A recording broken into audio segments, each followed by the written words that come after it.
Estamos aqui com Pedro Lucas Costa. E aí, Pedro, tudo bem com você? Tudo ótimo, obrigado. Você pode se apresentar pra gente, falar um pouquinho sobre o que você faz, onde você trabalha, com o quê?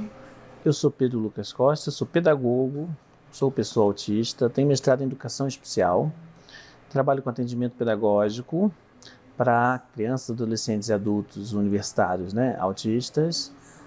Trabalho com a teoria histórico-cultural, trabalho com a neurodiversidade afirmativa, com uma pedagogia inclusiva e sou da Autistas Brasil, tentando levar um pouquinho de compreensão para o autismo de uma forma não patologizada. Não como patologia, mas como neurodiferença. Sim, e assim, você, além, de lidar com o seu próprio autismo, como é a sua experiência lidando com outras pessoas também que são neurodivergentes? A minha experiência pedagógica e também pessoal, evidentemente pessoal antes de pedagógica, é de aceitação das características dos meus alunos, dos meus colegas, dos meus amigos, apoio a nível de recursos, uma liderança no processo pedagógico por esses estudantes e muita escuta, muita validação, e é isso. Assim, hoje você trabalha mais com autistas adultos ou crianças, ou os dois? Como funciona? Hoje eu trabalho mais com autistas adolescentes e universitários. Também trabalho com crianças, mas a quantidade maior é com adultos, com adultos universitários e adolescentes.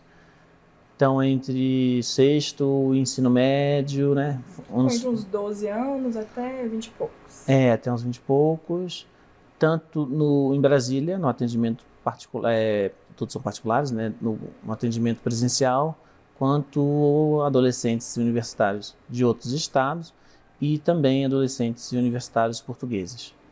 E para você, assim, qual seria os maiores desafios que você percebe lidando com esses alunos, por exemplo, assim, hoje na faculdade, por exemplo? Eu percebo que o desafio nunca é o autismo deles. O desafio é que o meio social que eles estão inseridos impõe barreiras a eles. E é muito interessante a gente explicar o conceito de meio social, porque a gente imagina que é o meio físico. O meio físico é o meio físico. O meio social é um conjunto de ideologias que as pessoas que estão a conviver com esses estudantes têm sobre ele.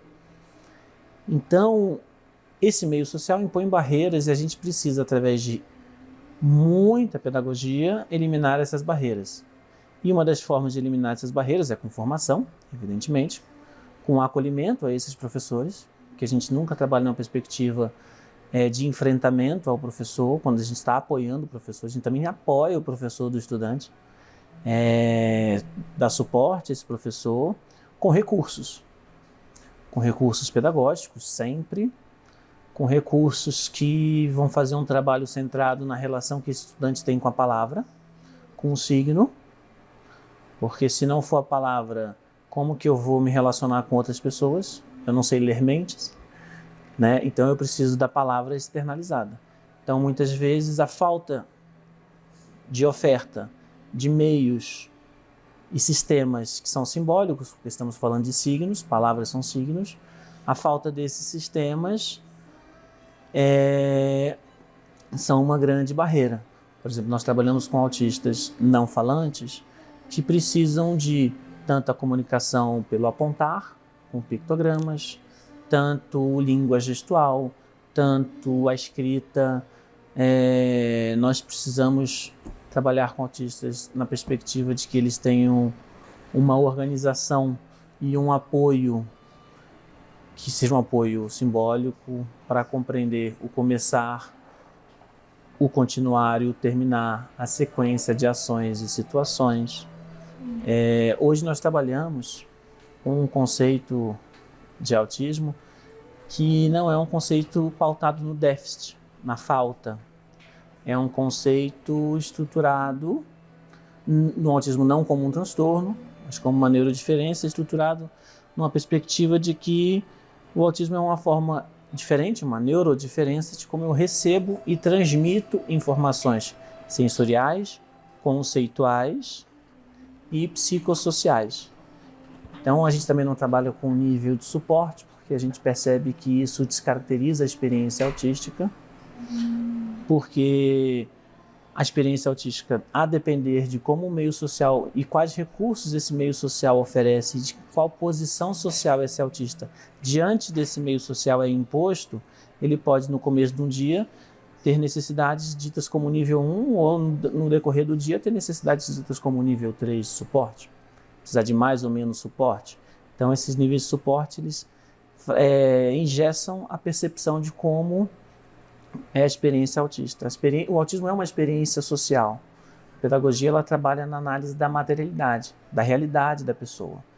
Então, se eu coloco a pessoa num atestado de nível 3 e não percebo que a realidade dela e que a barreira não está nela, está no meio, eu fragilizo todo esse processo pedagógico. Então, nós trabalhamos dentro dessa grande perspectiva, que é o que nós chamamos, também convencionamos chamar de neurodiversidade afirmativa. Interessante.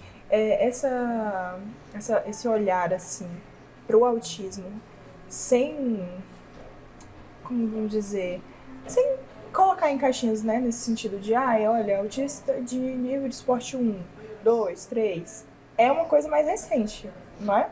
Eu tô vendo que está sendo meio que implementado agora, ou não, assim. É uma coisa extremamente recente, isso vem com o nosso alcance como pessoas autistas ao nível de pesquisa. Isso cresce à medida que a pessoa autista consegue ascender ao nível de investigador, que é um outro debate muito importante, que nós chamamos de decolonização do autismo. Então, a gente precisa ascender como pesquisador, como pessoa que vive o autismo e pesquisa o autismo, evidentemente no modelo social da deficiência, que não observa a barreira na pessoa, e sim no meio social, e que percebe que esse meio social não oferece múltiplas formas de participar. A não participação da pessoa autista nunca é justificada pelo seu autismo, e sim pela fragilidade do seu meio social, que também precisa de suporte, evidentemente. Qual seria a principal, que seria mais importante hoje, assim, em relação a falar sobre a neurodiversidade? Por que você acha que é importante a gente falar, comunicar, fazer congressos e tudo mais, assim?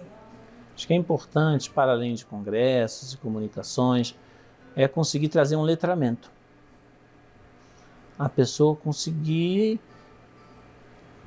A linguagem importa, né? A palavra que eu escolho, evidentemente, o sentido que eu dou, atribuo, que é histórico-cultural, mas ao mesmo tempo é individual, é coletivo e é individual, que eu dou a palavra que eu estou a usar é muito importante.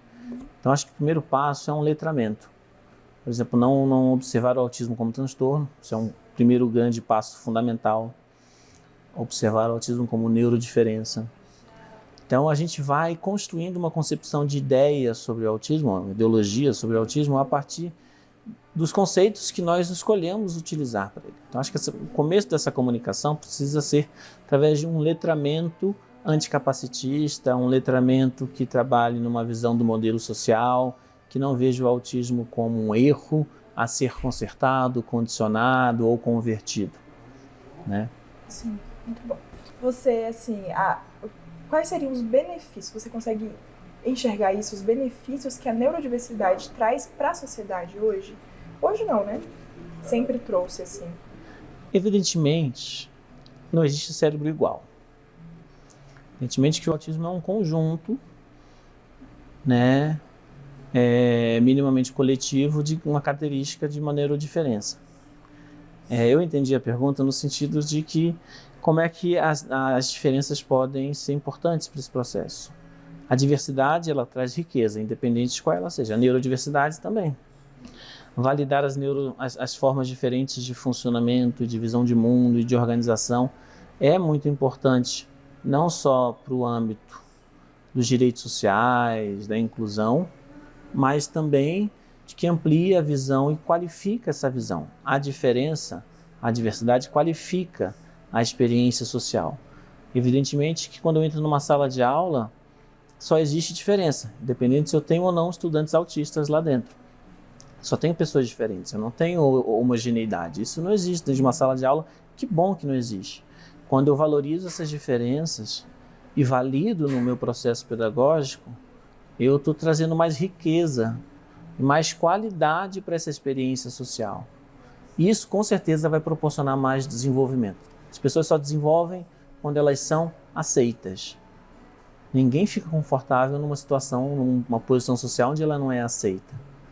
Então, se eu quero proporcionar desenvolvimento para os meus estudantes, independente deles serem autistas ou não, eu preciso validá-los. Isso é um passo inicial, um passo zero.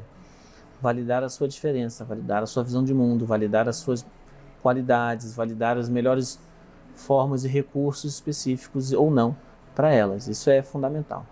Sim, a gente conversando aqui antes, né, com a Eliana, uma coisa que a gente falou assim, a beleza, ela tá na diversidade, né? Seria, né, do mundo, se todo mundo fosse igual, pensasse todo mundo igual.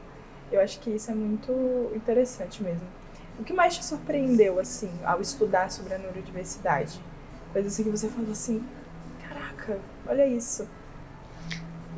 Eu digo que é um estudo quase que autodescritivo, não sei se eu posso usar essa palavra, porque eu tive experiências de ser validado na minha diferença, mas também tive experiências de tentativas muito cruéis de condicionamento, de conversão, né?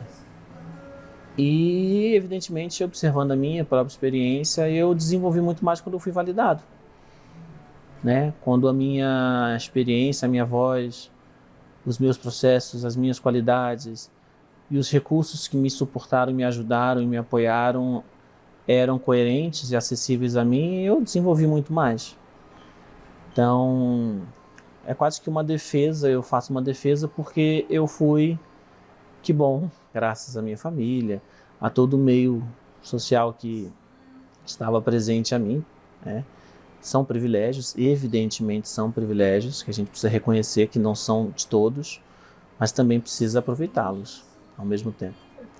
E acho que esse estudo ele veio muito mais de uma compreensão de uma experiência que foi positiva.